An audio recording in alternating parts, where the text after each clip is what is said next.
E aí, primeirão, como que vocês estão? Espero que vocês estejam bem. Hoje a gente vai iniciar a nossa apostila 2 de filosofia. Pois é, a gente conseguiu avançar bastante no conteúdo nesses últimos dias, né? Principalmente por conta das aulas estarem sendo à distância, a gente está conseguindo fazer um avanço rápido dos conteúdos de filosofia e sociologia. Mas isso não quer dizer que a gente vai ficar aí à toa. Existem aulas que são muito longas, não é o caso dessa aula, é uma aula mais curta, mas vale a pena estar prestando atenção nela, pois ela é muito importante. O nome dessa aula é Filosofia Moderna, as Ciências, é a aula 13 e 14 do material de vocês. Então vamos lá. A partir do Renascimento, consolida-se um novo discurso voltado para o entendimento do mundo, a ciência, fundamentada no raciocínio, aplicação do método científico, regularidade matemática, boa elaboração explicativa. O conceito novo se desloca da concepção escolástica. Lembrando que na Idade Média, as questões que envolvem explicações do mundo, que eram as questões filosóficas, elas eram atreladas à religião, por conta dessa escola de filosofia religiosa escolástica, tá? O que vai acontecer é que, como o discurso religioso é muito limitado em si mesmo, as ciências vão tirar esses limites e a partir daí eles também vão começar a impor o que a gente chama de método científico, que é basicamente de onde o cientista vai se nortear, né, para poder dizer sobre um fato científico, sobre alguma questão que envolve aí a natureza ou a nossa própria humanidade, uma vez que a nossa humanidade também não pode ser entendida só por ponto de vista religioso. É uma visão até muito pobre para a gente entender a nossa humanidade, tá? Ela precisa ser entendida a partir da concepção científica também, uma vez que numa concepção religiosa, infelizmente, a gente se limita muito a entender as coisas de um ponto de vista criacionista, né? E não a nossa humanidade como uma coisa mais complexa que isso, que necessita de mais análise e que também vamos, por exemplo, dar uma suposição aí para vocês entenderem.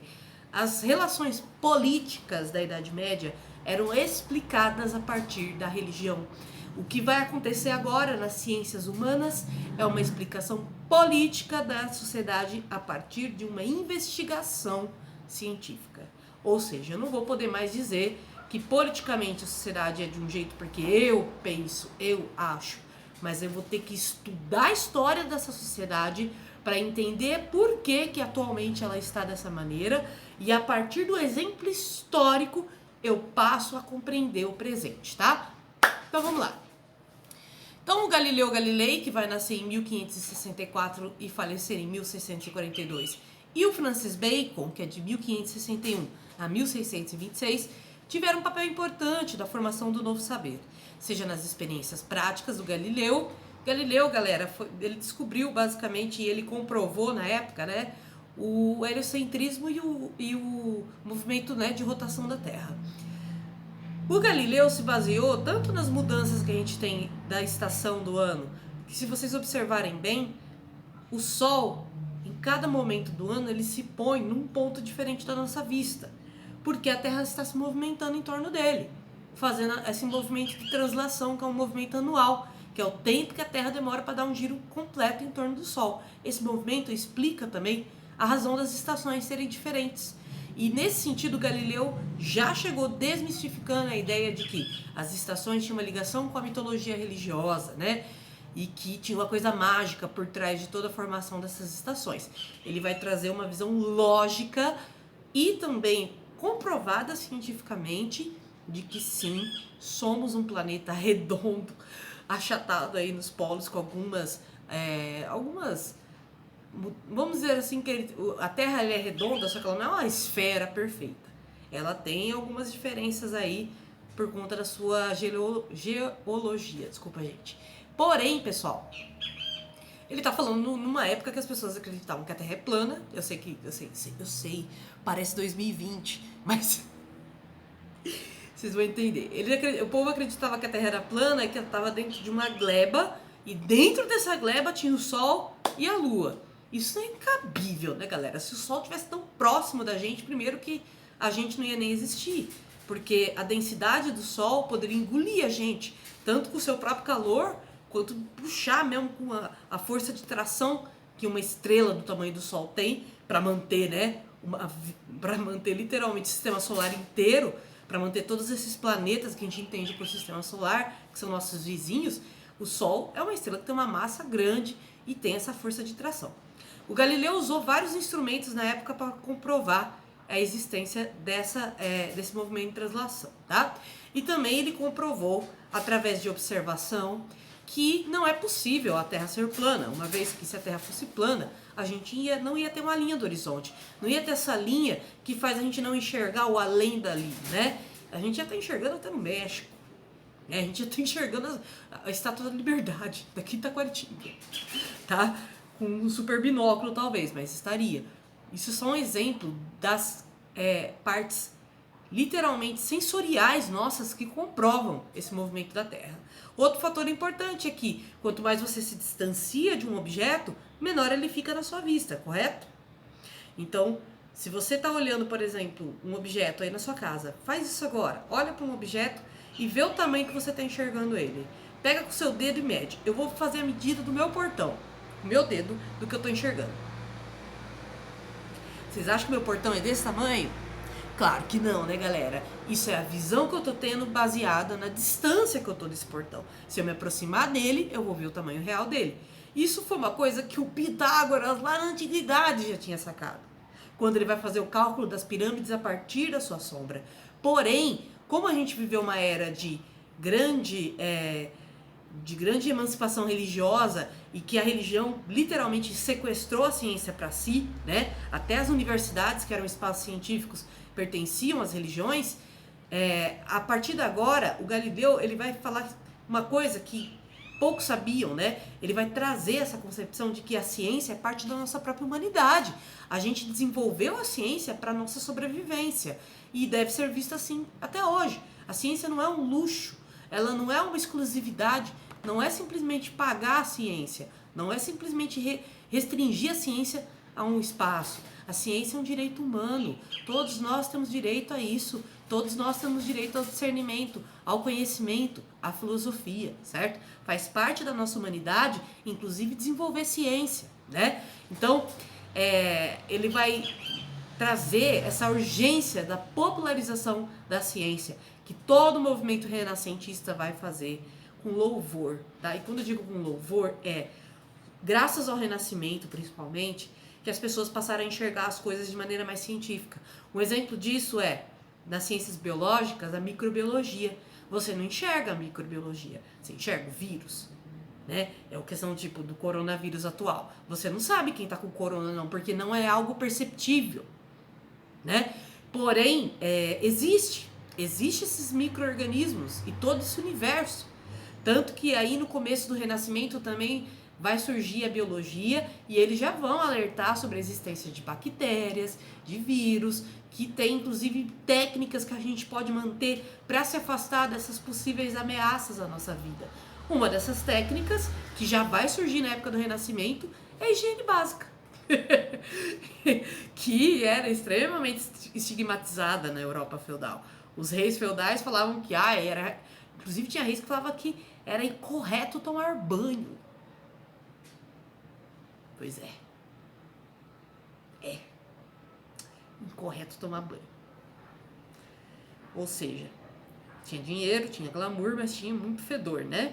Então, continuando, uma formulação aí filosófica que o Francis Bacon vai trazer para o conhecimento científico, como trazer bem-estar aos homens. A ciência não pode ser usada simplesmente como uma forma de opressão. A ciência não pode ser usada só a favor dos ricos, para criar moinhos nos feudos, para ajudar a enriquecer mais. A ciência é uma coisa feita para o nosso bem-estar. Ela não serve aos seres humanos simplesmente para lucratividade ou para domínio. Ela serve principalmente para emancipar a nossa condição humana. O Francis Bacon acreditava que a ciência ia dar um bem-estar maior para a nossa vida. Até certo ponto ele estava certo, né? Se a gente for pensar hoje, se a gente fosse aplicar a lógica do Francis Bacon, não faz sentido existirem pessoas que estão passando fome.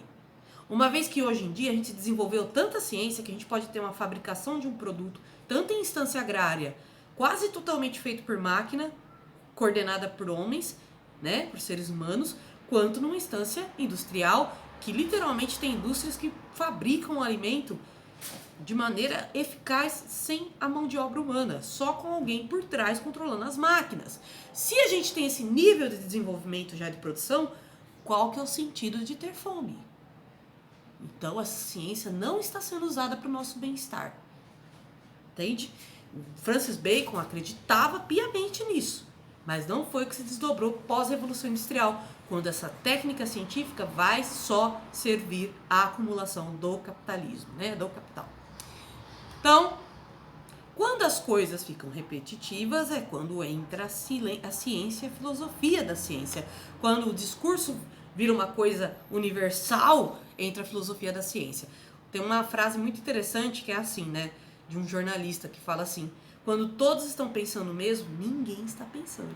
O que ele quis dizer com isso? Que quando todo mundo tem a mesma ideia, alguém pensou essa ideia, mas a maioria ali não parou para pensar, só simplesmente adquiriu aquela ideia para si.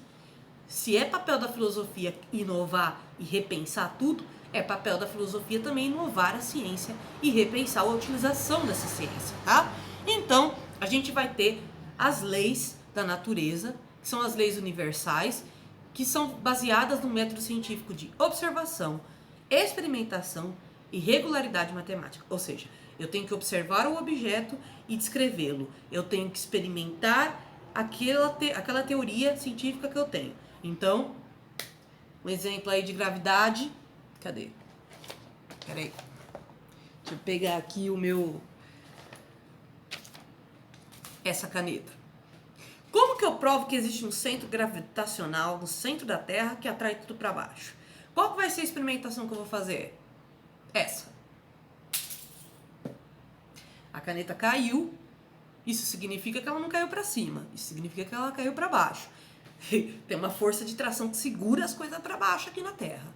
E que, inclusive, se eu for fazer um grande projeto arquitetônico, eu tenho que considerar bastante, né? Eu não posso fazer um projeto arquitetônico onde a base dele não sustente toda a arquitetura, de maneira que a própria gravitação, né? A própria gravidade vai acabar empurrando esse projeto aí para baixo, né? Por exemplo, os satélites. Gente, os satélites não são coisas implantadas no tecido do universo, não é como se alguém costurasse o satélite ali. O satélite, ele fica orbitando em torno da Terra. Então, às vezes, o que a gente vê, que é o satélite, parece uma estrela cadente, porque ela passa rapidamente. Eles ficam girando em torno da Terra para poder transmitir, né? Por exemplo, internet pra gente, né? Isso foi uma conquista aí das expansões espaciais, beleza? Então, a hipótese é uma observação livre de preconceitos, precisa para se validar a reflexão que que vá para a verificação, tá? Então, hipótese na ciência não é simplesmente eu criar uma realidade hipotética, eu supor algo. A hipótese é uma suposição, só que fundamentada cientificamente. Eu não posso simplesmente supor uma coisa porque eu quero, né? Então, quando eu falo de ciências humanas e eu falo de violência contra a mulher, por exemplo, a pessoa que contra-argumenta isso, ela está contra-argumentando uma pesquisa que já é confirmada, que já é consolidada, que tem uma validação científica. Então, para ela contra-argumentar isso, não é simplesmente cruzando os braços e falando: ai, porque violência contra a mulher não existe, porque eu nunca bati em mulher.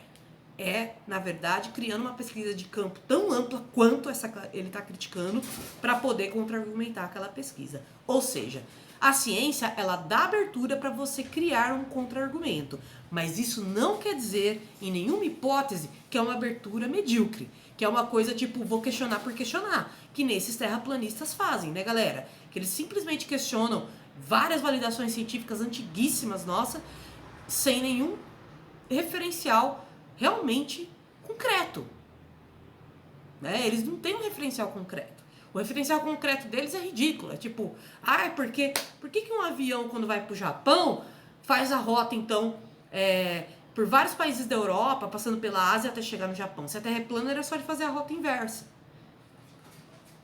Por que, meu querido? Meu amigo terraplanista? Porque é muito simples. Pro piloto, pra empresa de aviação, eles fazerem a rota inversa vai fazer eles perder um dia inteiro. Eles fazendo a rota seguindo pela Europa, passando pela Ásia ou passando pela África, que seja, eles vão ganhar um dia todo de viagem. Então vai ter aquele paciente que vai para Lisboa, vai ter aquele paciente que vai para Moscou. Então ele vai deixando esses pacientes, gente. Ignora, porque essa aqui é a minha última aula e eu já tô falando besteira. Vai ter aquele viajante que vai para Moscou, vai ter aquele viajante que vai para Paris. E aí, por último, ele vai deixar o viajante que vai para Tóquio, no Japão, né? Então, assim, não faz sentido ele dar essa volta inversa. Isso não justifica a Terra ser plana. Pelo contrário, isso mostra que todas aquelas observações são reais. Tanto que no Japão, o horário que tem lá é o inverso do nosso. Eles já estão em outro dia lá, né? Agora, nesse horário que eu tô gravando essa aula, que é à tarde, que é agora, sei lá, umas 3 da tarde, lá no Japão já é 3 horas da manhã, né? Então, pra que o piloto vai simplesmente fazer a rota inversa se ele vai perder um dia inteiro? Não faz sentido, entende? É isso, então, tá? Então, continuando, é atribuída ao filósofo Francis Bacon a frase saber é poder, né? Tanto que o Foucault vai reconfigurar essa frase falando conhecimento é poder, né? Não só saber, mas conhecer as coisas, a própria história, conhecer a história da humanidade é uma forma de poder, pois você não fica tão alienado e nem é tão fácil te convencer das coisas, ok? Então, continuando, sua crítica a Aristóteles se dá pelo fato que Bacon acreditava que não basta especulações lógicas, é necessário pôr em prática. Portanto, o conhecimento prático é levado em consideração pelas ciências também. O cara, às vezes, pode não manjar de mecânica, mas ele sabe muito bem o trator que vai funcionar no sítio dele. A mulher, a cozinheira, ela pode não manjar de agricultura, mas ela sabe selecionar a mandioca que ela sabe que vai cozir. Isso é um conhecimento científico prático, que é o empirismo, que a gente vai estudar nas próximas aulas, tá? Então, Bacon acreditava que a sociedade precisava evoluir cientificamente para se libertar. E aí ele inspirou os iluministas através disso. Nada mais, nada menos, tá, galera? Porque realmente os iluministas vão acreditar que a evolução científica social vai trazer uma concepção tanto política numas ciências humanas, quanto para umas ciências exatas vai melhorar a técnica, a produção, vai melhorar a condição de vida das pessoas, dentre outras coisas, tá? E aí, ciência ou fé? Por que existe esse conflito entre a ciência e a fé? O físico inglês Isaac Newton, que nasceu em 1642 e morreu em 1727, apresentou as leis da gravitação universal, dando fundamentos da mecânica clássica, que é a base da física, né?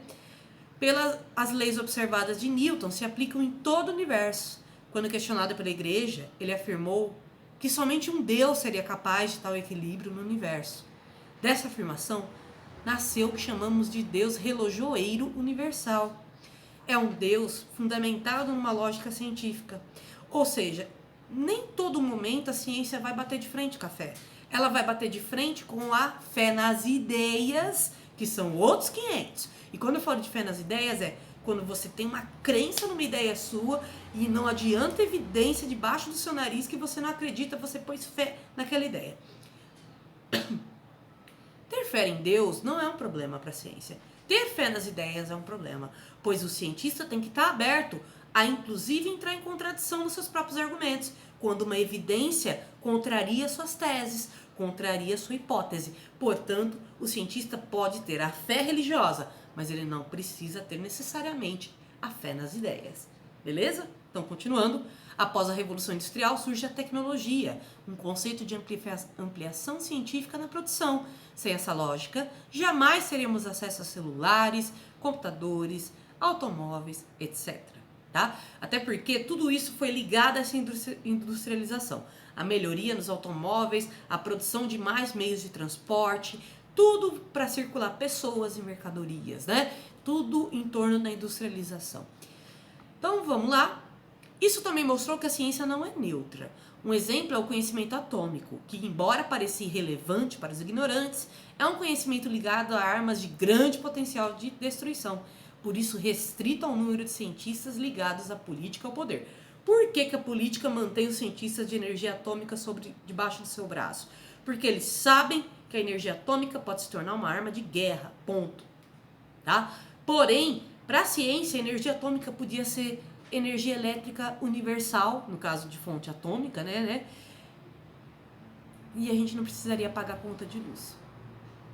Ou seja, lá, novamente, a ciência é instrumento de um sistema ou ela é libertação e bem-estar? Se ela fosse libertação e bem-estar, a gente não pagava mais conta de luz, né? Então, continuando, as ciências humanas também foram fortalecidas na época com a criação, a riqueza das... Desculpa, gente. Com a criação da obra A Riqueza das Nações, do Adam Smith. Também observou-se uma peculiaridade das ciências humanas. O objeto de estudo se confunde com o sujeito, que é o pesquisador. Outra questão é que os fenômenos humanos não agem de maneira totalmente exata. Não dá para criar uma fórmula para entender as sociedades. A única fórmula é estudar a história dessa sociedade. E cada história carrega uma particularidade. Cada sociedade desenvolveu um tipo de cultura diferente, uma identidade diferente.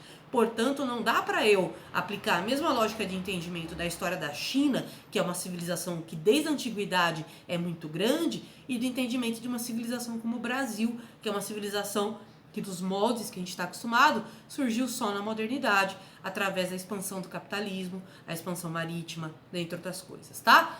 Essa obra é muito importante porque pela primeira vez da história, um filósofo, que é o Adam Smith, dá valor ao trabalho. Ele fala que o trabalho tem o valor do tempo que você leva para trabalhar, do valor que custou aquela mercadoria, do material, né, da matéria-prima que você usou e também, né, do valor de mercado, uma vez que se aquela mercadoria é muito procurada, o valor dela tende a ser menor. Se a mercadoria é menos procurada, o valor tende a ser maior. Porém, se em ocasiões aquela mercadoria for tão procurada que pode acabar o estoque dela, aí você tem que subir os valores para não ter um alto consumo. Então ele deu uma deixa de economia, que a gente vai estudar com mais detalhes depois, mas que foi importante para a gente das ciências humanas. Quando eu digo que o objeto se confunde com o sujeito, que é o pesquisador, eu estou dizendo que estudar humanas é estudar a si mesmo também. É estudar a sua própria humanidade. Por isso que confunde uma coisa com a outra, tá? E por isso que muitas vezes os cientistas de humanas vai procurar estudar mais a fundo coisas que têm a ver com a sua identidade, né? Como, por exemplo, a gente da história tende a estudar o que tem a ver com a nossa história. Então, a gente é inclinado a estudar a história do Brasil, a gente é inclinado a estudar a história das sociedades que se ligam com a história do Brasil, a gente é inclinado a estudar as pautas sociais e as condições sociais que se ligam à nossa condição. Como eu, Mariana, sou mulher, eu escolhi estudar a história das mulheres, né? Como objeto de estudo do meu TCC. E, nesse sentido, uma coisa se confunde com a outra. Beleza? Então é isso, meus queridos, eu vou mandar aula pra vocês, eu espero que vocês estejam bem, desculpem o atraso, aqui minha internet ficou em manutenção desde ontem, tá? Mas tá tudo certo, a aula foi enviada, vou receber até amanhã então os questionamentos, tá? Um beijo e até a próxima!